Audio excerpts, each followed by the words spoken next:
Welcome back to today's episode of Crypt. Oh my God, it is light but powerful today. Let me hop right into it. Straight out of the gate, we have some very, very impactful developments happening. And this is coming from the House Agricultural Committee, which I know it sounds funny. You're like, what does agriculture have to do with it? But this is where the big regulation comes from regarding financial asset bills, et cetera, et cetera. We actually had a very massive clash with them in the infrastructure bill where they tried to sneak in a lot of anti-crypto elements. This was following COVID around 3-4 years ago. And it was honestly one of the greatest collective moments for our industry as players from all over came out and were like, hey guys, we really got to go up against this infrastructure bill because it's going to impact really DeFi in a truly negative way. Trying to establish DeFi algorithms as like intermediaries, as money transfer agents, as these regulated entities that require like somebody to be there, and there's no one there in an algorithm. But anyway, we're now in a much different world. We obviously have a receptive SEC, and they are looking to advance the Clarity Act, which is the crypto market structure bill. This is going to be big. And why is it so different from what it was before? Well, this time the lawmakers have opened themselves up to take a lot of input from the industry itself. So I've even had an opportunity to go through this, make some recommendations and make some adjustments. And well, I do think what comes out on the other end is going to be a major unlock. Now, is it going to be an unlock for crypto in and of itself, like on-chain, cryptographically secured assets? I do think so. We're seeing a lot of benefits towards DeFi. And quite frankly, when it comes to the rules and the regulations, DeFi is kind of at the core of it because it technically, decentralized finance, it deals with money. So a lot of the things from the oracles to the algorithms to just all these composite parts, which are code, they've been a little bit of the touchy points. And of course, they expand into the rest of the ecosystem. They bleed outwards. But what's really going to be interesting here too are adjustments to the way that like standard businesses, Web 2 or traditional finance, if you will have greater openings to say, distribute these tokens, conduct sales and offerings, things like that. So for example, I know for a fact that Reg CF, the crowdfunding or the way that you can sell securities to just unaccredited investors, normal folk, is looking to be greatly expanded. And what's going to happen with that is you're going to see a lot of platforms like where I work, Republic or Robinhood or Echo, who I've talked about a lot, being able to offer just bigger, bulkier amounts of capital raises. The max cap right now is pretty low. It used to be 5 million. I think it's a little bit higher, but if we could get that to raising like $100 million, you could get a neo sort of ICO, basically running an ICO where from the get-go, you sell all of your tokens to your community or to interested parties, and they could be anyone, right? Because of the Reg CF exemption. This means that you can do that with crypto tokens. You can do it with security tokens, RWAs. There's just going to be a much bigger playing field. And why would that be interesting? Well, apps like Robinhood want to have the full stack, right? They don't just want you trading the secondaries of the stock market. They don't just want you sports betting. They also want to give you inclusion into the private markets. The creme de la creme is to be like WeChat in China, which basically provides full banking services, communications, identity, et cetera, et cetera. It's the whole shebang under one umbrella. And what's going to happen with this crypto market structure bill is that there's just going to be a lot more clarity around how can you offer tokens? What is that safe harbor period going to be like? Are you decentralized and are you trying to decentralize? That will go under one rule set, Hester Peirce's safe harbor proposal. Then there's going to be things around security tokens, around the stablecoin and the Genius bill. And all of these things are Legos coming into place to establish a very, very clear ecosystem so that we can begin to build real businesses and grow. And we're seeing rampant appetite from the Circle IPO and so on. So maybe the IPO game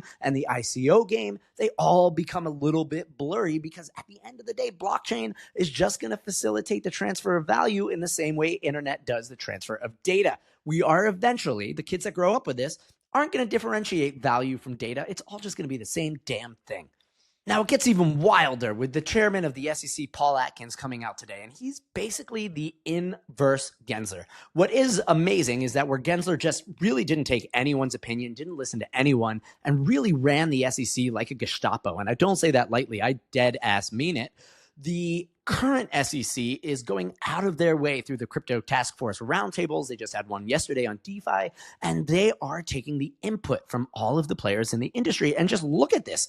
We're talking about the core of cryptographically secured assets. Chairman Paul Atkins remarks at the crypto task force roundtable that the right to have self-custody of one's private property is a foundational American value that should not disappear when one logs onto the internet. I'm in favor of affording greater flexibility to market participants to self-custody crypto assets, especially where intermediation imposes unnecessary transaction costs, restricts the ability to engage in staking and other on-chain activities. So even there, he talks about staking, and that's going to be huge to the ETFs that want to stake as well. This is all coming back to the right to privacy, which has been really attacked, especially by the last admin. And now we're not only seeing this return to privacy, which is something that's actually been under attack in the banking sector since '94, but I mean, this is really important. If we do have an open internet where people can track you, I mean, we do need the right to privacy. So this includes Tornado Cash. I've talked with Roman Storm, who's currently trying to get out of jail time. He just wrote the code. But this is amazing for DeFi. This is amazing for privacy, for self-custody. This is amazing for building products that don't see sex, gender, race, the whole shebang. Basically, if you have assets, if you meet the criteria of the algorithm, you will have fully equitable access to the global financial ecosystem. And of course, all of these permissions scale to the applications that want to build on top. So maybe that everything app, that super app of all, isn't even in existence right now. Maybe it's not Robinhood. Maybe it's not Coinbase. Maybe it's something that's yet to come. Now, what's really cool coming out of that SEC Crypto Task Force roundtable yesterday are some key points that are really well laid out in the SEC's Twitter account or the X account. And one of the craziest statements is that he remarks on it as DeFi and the American spirit. This is moving it out of the realm of the law and is moving it into the realm of culturalism, of what it means to be American, right? It's the same as the Second Amendment, the right to bear arms, to defend yourself. This is the right to privately accrue wealth, to have value, to have store of wealth and grow it without anybody being able to have oversight or insight or to be able to look into it and really try to reclaim from you what is rightfully yours. This is the American dream, right? The frontier of digital finance. This is all pretty amazing. The American values of economic liberty, private property rights, and innovation are the DNA of DeFi. I mean, guys, this is coming from the top of the SEC. He goes in to comment on the prior administration. He's very grateful for the corporation finance staff for clarifying their view on voluntary participation and proof of work versus proof of stake. This again is defining the roles that were keeping the ETFs from doing a variety of elements. And the SEC did recently come out saying that staking is not a securitization act. It's part of participating in the network. It is not sating the prongs of the Howey test. This thing is in my sources, so please dive in and take a look at it. But it goes in heavily about self-custody, about the right to one's financial privacy and the control over their own financial domain. These are, again, the core ethos of the cryptocurrency sector. And they go on to lay out a lot more framework, basically saying that these DeFi protocols, once sufficiently decentralized, are not going to be subjected to, say, an entity that is in control or has a fiduciary responsibility of someone else's money. They're basically accepting that this code gets the authorization from a private key, right? From your wallet. You sign what that program is pre-written to do. And of course, if these things are open source, you can go in and you can validate what it's going to do. It doesn't need regulation around that. It is autonomous and it is programmed. And there's actually a great take from Gabe Shapiro who says, this isn't actually about freedom. Freedom would mean that we can go in and we can break all the contracts through DeFi or whatever. And actually, this is a containment vehicle to say that DeFi is forcing you into the containment of what the program is programmed to execute on. And it's an interesting idea that we actually don't want total freedom. What we do want is the freedom to build these legally compliant contracts that execute on a very specific task. That means that you're contractually obligated when you engage with these things for whatever outcome is going to occur. And this is so exciting because this is the key that unlocks the door to an entire industry being able to grow and to propagate. And we have been so held back over the past couple years in this like weird aggressive mentality that just did not want to see this unleash. And I think a lot of that is rooted in Elizabeth Warren and realizing that they didn't see the internet for what it was going to become. And it created the likes of Zuckerberg, of Bezos, of the PayPal mafia, Mark Andreessen. Anyway, it created such wealth and it shifted the power dynamics of how the United States operates. But this is the American dream, to build something great, to build something huge. It's not just to own a home. It's to come to our shores and have the opportunity to create things like unicorns, a word that we chose from the mythology of the fabled magical horse. These are ideals. These are dreams. These are not boring, stone cold concepts. These are the hopes and the abilities and the unshackled, unfettered freedom to make something bigger tomorrow than what could be envisioned today. And that is what is so exciting. Now, what's going to be truly nuts on the political front is it is announced that Trump considers replacing Fed Chair Powell with Treasury Secretary Scott Bessent. And why is this nuts? Well, Powell actually sits outside the government. I don't know why this is so confusing to people, but the Fed is a private entity. In order to join its ranks, you need to have what are called bank shares. They're only obviously issued to the major bankers.